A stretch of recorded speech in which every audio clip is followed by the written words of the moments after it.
আসো আসো দাদা, বুঝলে তো এই আমার বাড়ি, এখানে রং হবে, ভিতরে হবে। আসো, আমি ওপরটা গিয়ে দেখাচ্ছি তোমাকে, আসো।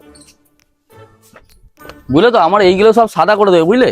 ঘরের ভিতর গুলো 3টে রুম আছে ভিতরে, ওগুলো সব সাদা হবে, এইগুলো সাদা হবে। আর এই যে বাইরের গুলো আছে না, এগুলো সব সাদা কালার হবে, বুঝলে? পুরো সাদা করে দেবে একদম পুরো বাড়িটা। দাদা সবই তো বুঝলাম, কিন্তু কন্ট্যাক্ট করাবেন না রোজে? না, আমি যদি কন্ট্রাক্টে কাজ করাই ওরা তাড়াহুড়ো করে বড় ব্রাশ দিয়ে ভুলভাল করবে, তার থেকে ভালো রোজে কাজ করাই, ছোট ব্রাশ দিয়ে ভালো ফিনিশিং করবে।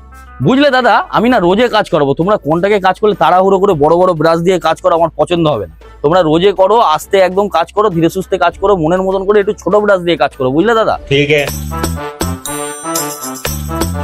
আরে দাদা আরেকটু দাও, নাহলে গাঢ় হবে না তো। তুমি বেশি না আমার থেকে। তাহলে এখানে প্রথমে চালু করো, বুঝলে কাজটা?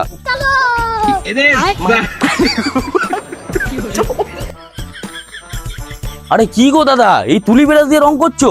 আরে দাদা তুমি তো বললে ছোট ব্রাশ দিয়ে রং করতে, তাই তো করছি। তাহলে তুমি তুলি রং দিয়ে করবে? আমার এই বাড়ির কাজ হতে হতে তো পুরো 4 বছর লেগে যাবে।